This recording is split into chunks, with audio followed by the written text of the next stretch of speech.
This is episode 120 of the Death to Tyrants podcast. Let me tell you about a sponsor for today's episode. That is Zippix Toothpicks. I am so happy to have these guys on board with this show. I love these toothpicks. All of my close friends can attest. I have them all the time. Remember when you were young and you would get those toothpicks with the cinnamon flavor? Well, these are like those, but way better. It's like the adult version because the flavors are much better and each toothpick has 2 milligrams of nicotine. So when you got that craving after dinner and you're out and about, don't be rude. Don't just leave the table and get up and go do your thing. Just use a Zippix toothpick. Then your breath will smell good. You'll have used the actual toothpick aspect of it and you've satisfied your craving for a little nicotine. I use these throughout the day. I love these Zippix toothpicks. They got really good flavors. I personally love the peppermint watermelon the most, but they do have a wonderful clove flavor. They've got a great whiskey flavor. And these guys are a very small company that are willing to support a podcast like this one. And that should speak volumes to you guys. You know, the industry they're going up against has a lot of powerful people funding it. These guys are just a small company.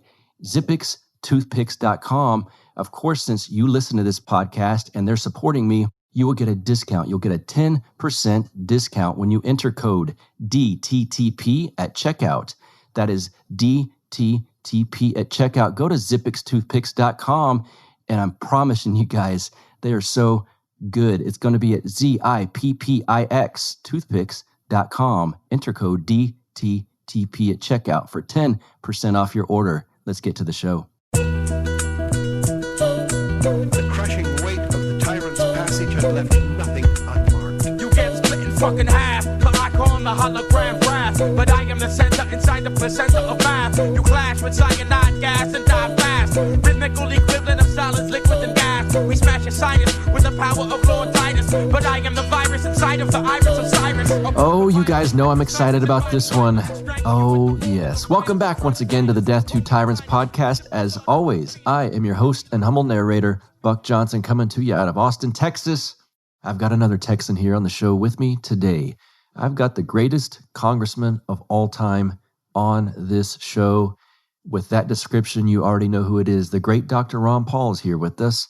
And we're going to talk about, I should just talk about, why is Ron Paul always right from the beginning? He's been right on everything he speaks for and against. And that's kind of the topic today. He's been right on these lockdowns and this COVID mess from day one. And I think it's clear to all of us now that the lockdowns have done a lot more harm than good. And, you know, I want to compare the media and government propaganda that's being pushed upon everyone, the lies and the manipulated language and all of these things, with a similar phenomenon back in, let's say, 2002 in the lead up to the war in Iraq. And it's interesting, a lot of the same media outlets and talking heads and some of the same politicians that lied to us back then are lying to us now about these lockdowns and this COVID disaster. And guess who was right from day one on both issues? Of course, it was Ron Paul. And so that's what I wanted to talk to him about today. I would give Dr. Paul this long intro, but if you're listening to this show, I'm pretty sure you know his history. Like I said, he's the greatest congressman of all time, and I could not be more excited to have him here. I'm honored to bring on to Death to Tyrants, the great Dr. Ron Paul. Dr. Paul, welcome to the show. How are you, sir? I'm doing fine. Thank you. Good to be with you. Yes, sir. Great to have you. You've been, as with many topics throughout the years, you've been great on this lockdown disaster from day one. I'd like to ask you about your thoughts on the concept of this lockdown, because there's a lot of people that are scared and they think if they don't stay locked in their homes and the more people get out there and do their jobs and live life as they were, that there's going to be a deadly virus sweeping through the population and leaving a lot of bodies in its wake. So what do you say to this? They ought to just read the right kind of information or go outside and look at what's going on, because the so-called epidemic was never as severe as they said. It was rather mild, and it's essentially over.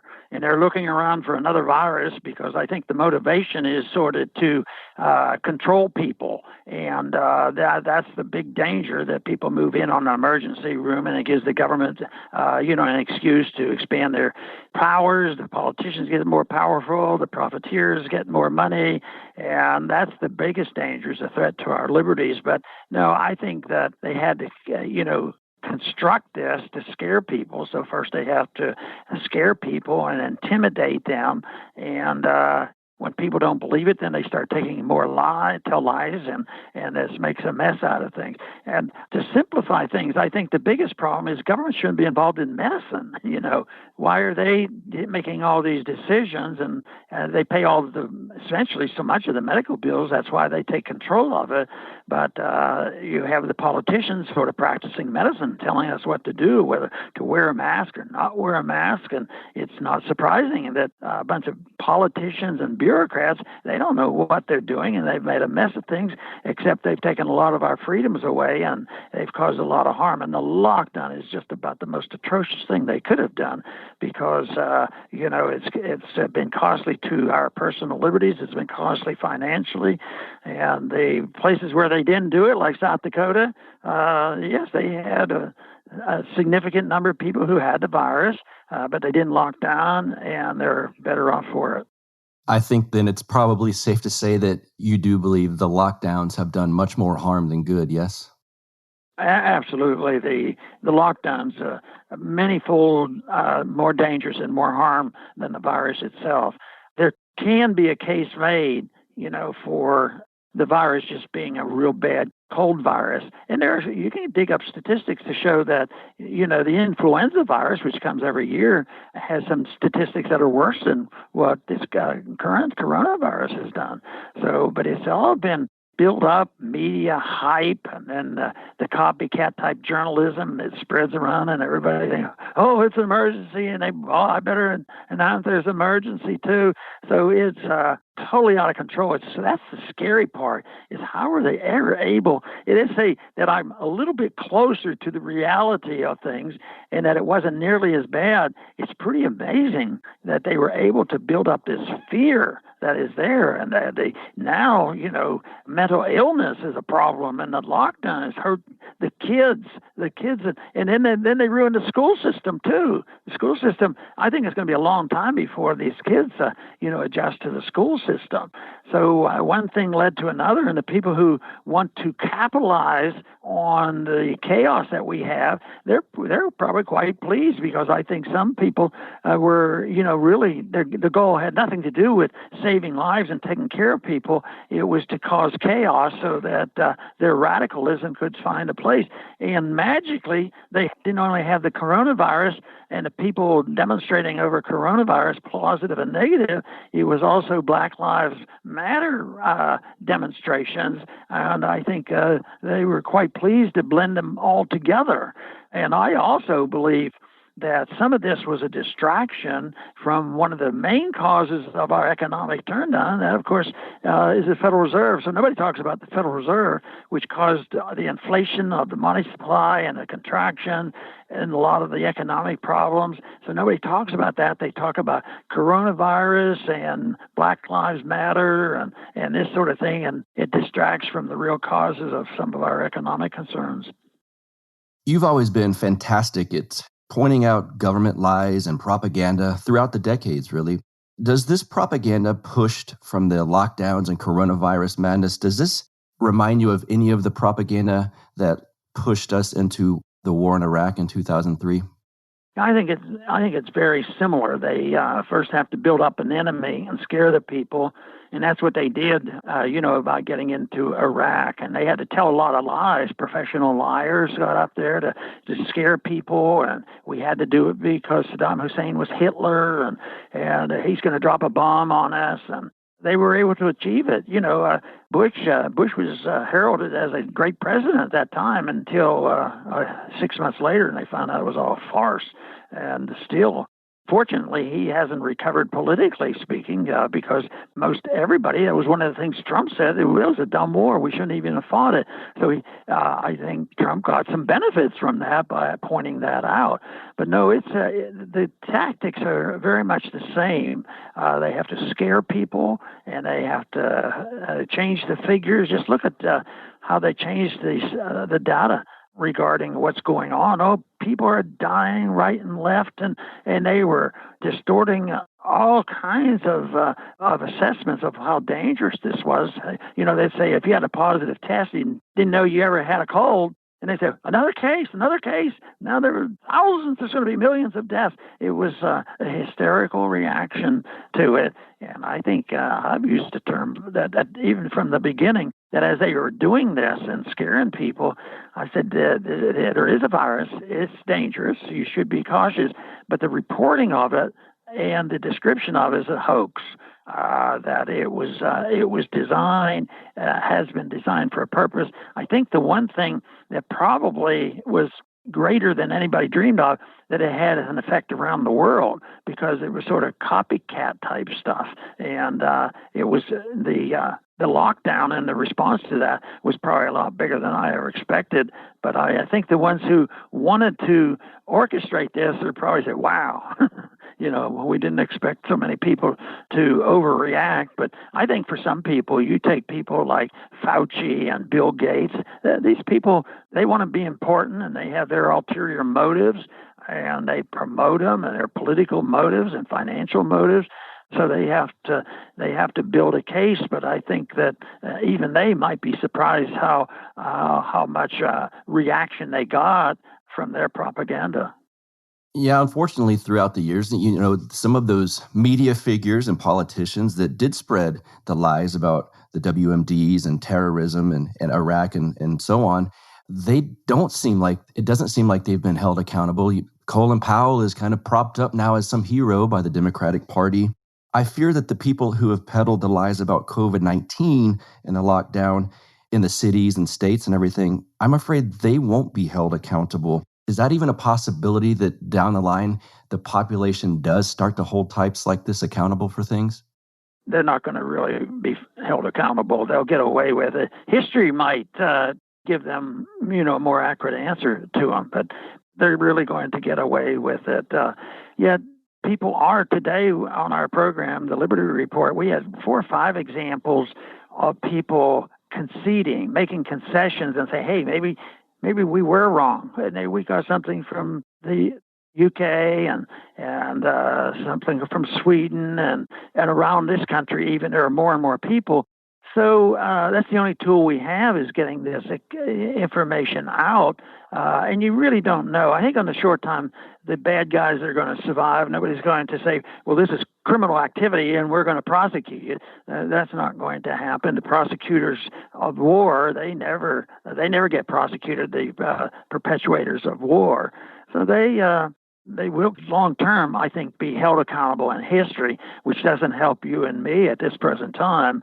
But I think because you're in the business of spreading a message and spreading information, we have this responsibility of trying to spread a message and tell the truth, because that's the only tool we have right now. I was in Washington, and I never got too disturbed about being in Washington. People said, "Didn't you get, really, really down and all being around those kind of people?" I said, "Not really, because I didn't really, I had low expectations. I didn't think I was going to change anything, but I was just subtly and quietly trying to inform people and learning how the system worked, because I didn't want to just sit and bang my head against a wall."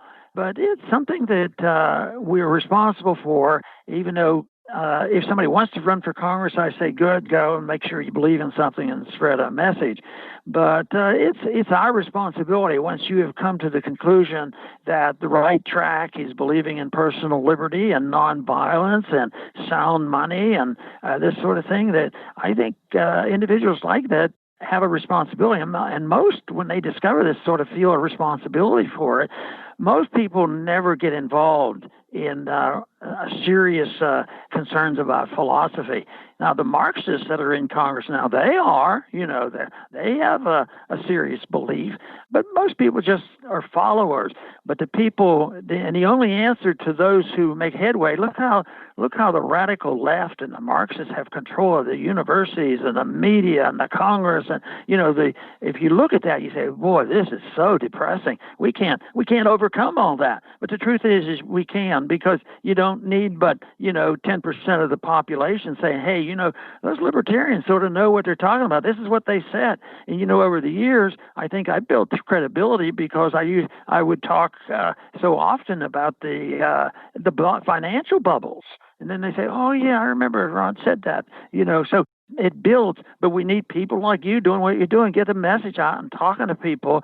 And I think our job as individuals is to spread a message. And I continue to try to improve the message and the understanding to make it palatable and understandable to the common person, because even though it's the small minority in leadership, left or right, that really run the show, the masses have to sort of go along. And right now, the masses sort of endorse welfare socialism because they've been taught that. On principle, the Republicans endorse the same principles as the Democrats. They're not. Who's going to argue that you don't need welfareism and that you don't need foreign policy of intervention? Bring the troops home. That's un-American. But I think that the more people we can get to think this way, the average person, the opinions will change, but you don't know when and how. Sometimes they change rather rapidly. Just think of the magnificence of the downfall of the Soviet system. That, to me, was a miraculous event. And you could have looked around in 1980s, and I spent most of my lifetime with the Cold War out there. I was in the military in the 60s, and, it was scary times, nuclear weapons in Cuba. You'd ever think, how in the world will we ever conquer them? We didn't have to. They destroyed themselves, and it's gone. So let's hope that some miracle like that comes along, but you have to have people talking about what the alternative is. You just can't have, because these systems, socialist authoritarianism always collapses, but it is best you have something to replace it with, and that will encourage the collapse. Hey guys, let's take a minute to talk about one of our sponsors, and that is Lorenzotti Coffee. I love these guys, not just because they were our very first sponsor, but because, like I've said many times, their coffee is so damn good. If you guys like coffee that tastes the way coffee is actually supposed to taste, with natural flavors that come from the region and the roast of the beans, rather than from artificial flavorings like some other brands use, well, then you'll love Lorenzotti Coffee. If you're a real coffee drinker like myself, you don't want these weird flavors in your coffee like key lime pie or blueberry muffin. You want strong, traditional flavors that actually come from the beans themselves, and that's exactly what you get with Lorenzotti Coffee. You can get Lorenzotti's signature Venetian blend. This stuff comes right from Italy, okay? You can do whole beans, medium fine grind, which that one's actually perfect to use in the French press like I prefer. It comes in these really cool, beautifully designed, resealable tins that ship to you hermetically sealed and keep the coffee very, very fresh. Guys, I cannot speak highly enough of Lorenzotti. They're lovers of liberty. They love this show. They support this show. So why not support them by getting yourself some damn good coffee? So go to lorenzotti.coffee. That is LORENZOTTI.coffee. Guess what? We got a promo code, and that, as you know, is DTTP for Death to Tyrants Podcast. You'll get 10% off your order at checkout. Again, that's lorenzotti.coffee. Enter code DTTP at checkout. Let's get back to the show. When I see these headlines that I believe are spreading so much misinformation, and I see government figures spreading so much information, it's always this battle in my mind. Are these people maliciously lying, or is some of it just ignorance? And like you mentioned, kind of the copycat thing. How have you been able to, throughout the years, kind of go, this institution over here is maliciously acting, these are bad actors, versus maybe this one over here is just ignorant? How do you differentiate that? Well, I think you described it pretty well. It's a mixture. But when you look at the whole country, the masses are just sort of followers, and they're gullible, and they believe in the promises of, the free lunch, so they go along with it. And some people are philosophically incorrect, but they don't see themselves as malicious. They talk themselves into, well, we're the humanitarianism. They sell all these programs on a humanitarian principle and say we have to take care of the poor and that sort of thing. But it's something that there'll be all sorts of people doing this, and there's some darn right evil in people. I've had members of Congress that said in a very frank conversation that, in a friendly way, say, Ron, I know what you're talking about. It sounds good, but that's sort of, utopian. But people are too dumb. They're not going to take care of themselves. So you have to have somebody there to do it. The whole thing is there is some truth to it. Some people won't take care of themselves, but who's to answer those questions? Should it be an incentive for them to take care of themselves, or families to help, or churches to help, or education to help, or should it be the government that directs that? And that's really the problem, is that too many people depend on the government to come in. And that's why the founders would be astounded that they made an effort to limit the power of the government and define it precisely, but that hasn't worked out too well, because people say that they come around to saying, well, people are just too dumb and they can't take care of themselves, and what would happen is they'd be all out in the street. Well, they're all out in the street now, destroying productivity, destroying the buildings, and then the police are coming in and they throw away the book and say, we're on the side of the criminals. So it's a philosophic struggle, and I think it comes, from the universities. They teach people, that this is the right thing to do, that socialism is good, and that'll all work out, but it doesn't. And that's why I think that the emphasis has to be on, what people understand. I always thought that, one problem with talking with so many of the members is they all went to the same college in a way. Nobody was ever taught Austrian economics, or why the gold standard was beneficial, even though the founders understood that. They just have been taught all these things. Deficits don't matter. We have a so-called conservative president. He's the biggest spender we've ever had, probably, in dollar terms. So that's hardly going to be the answer. But I think that philosophically, there's more people out there studying and understanding this, and there's going to be a lot more hardship, but that should be an opportunity rather than saying it's inevitable and we can't stop it. So why don't we?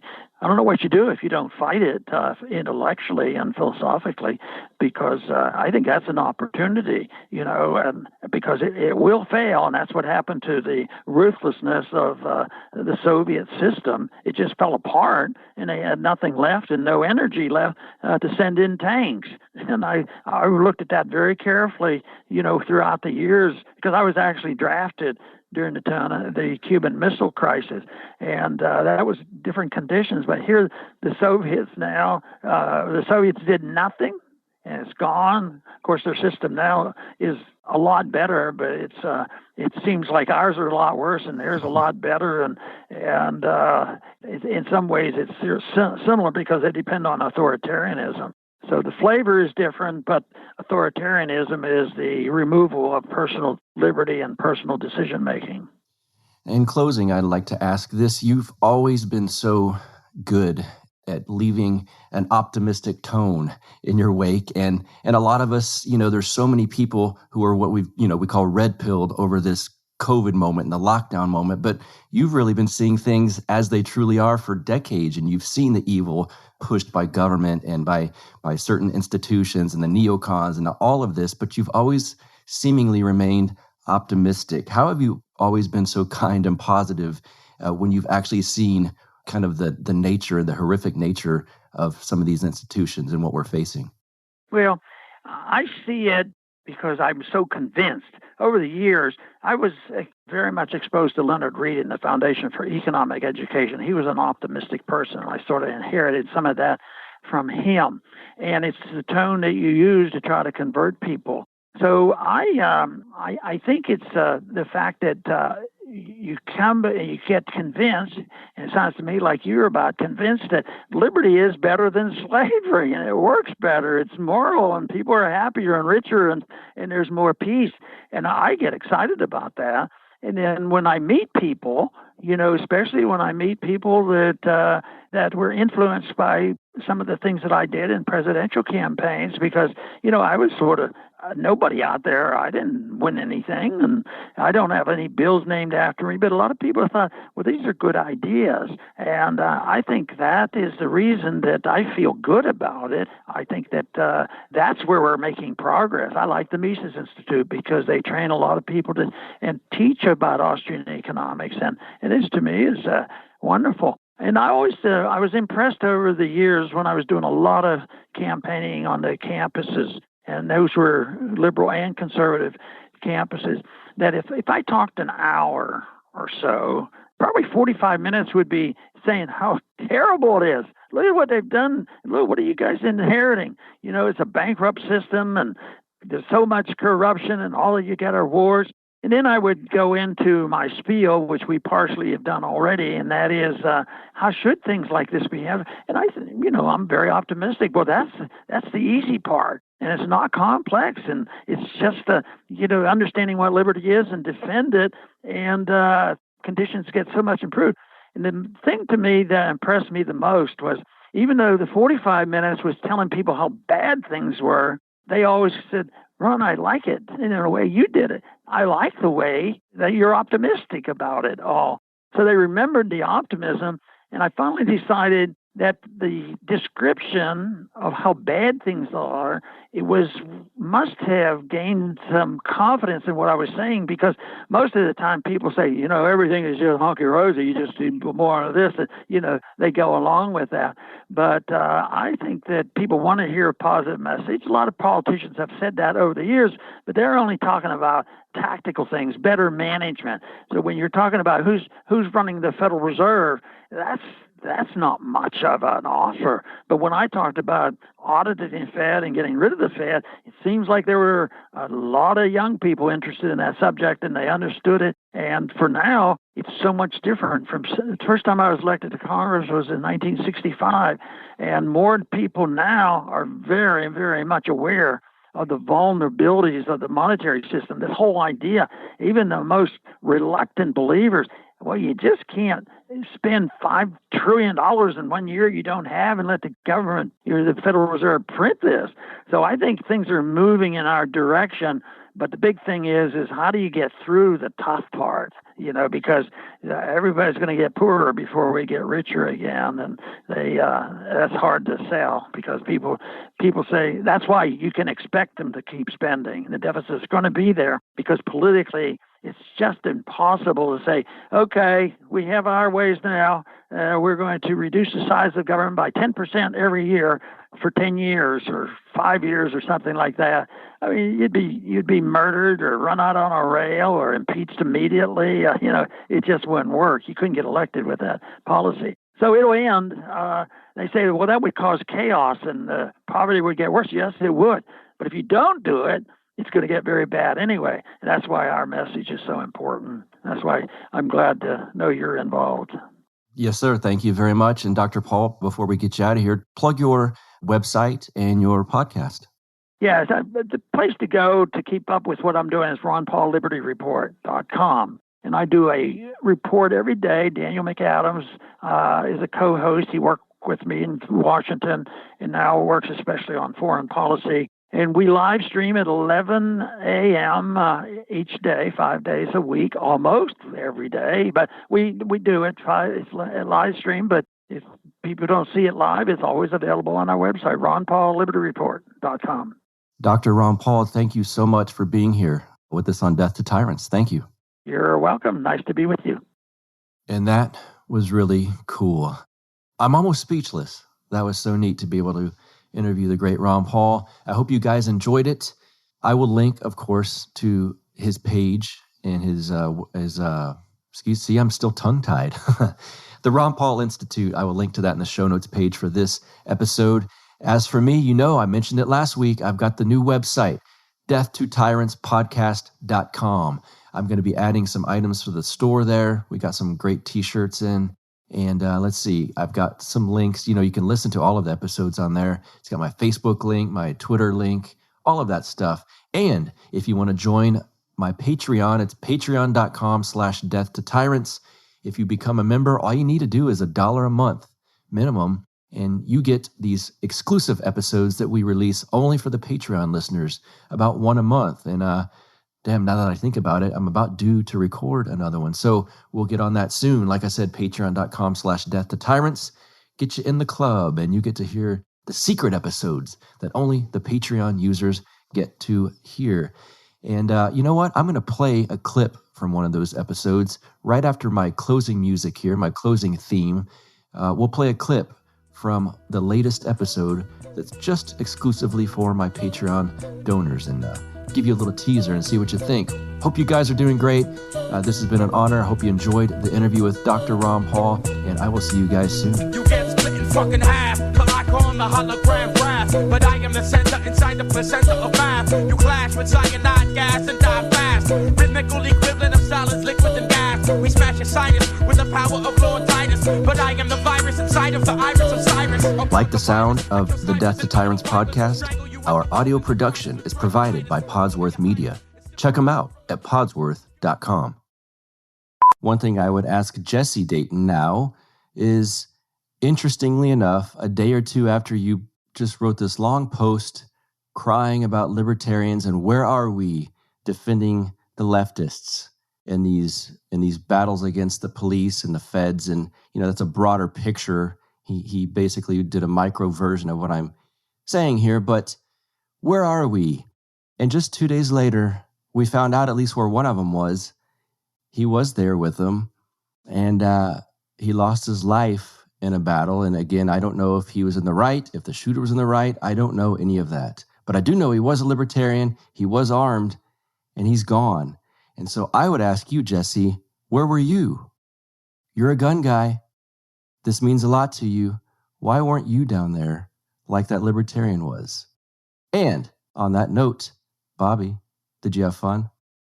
Yeah, that was a mic drop outro there. I just got chills.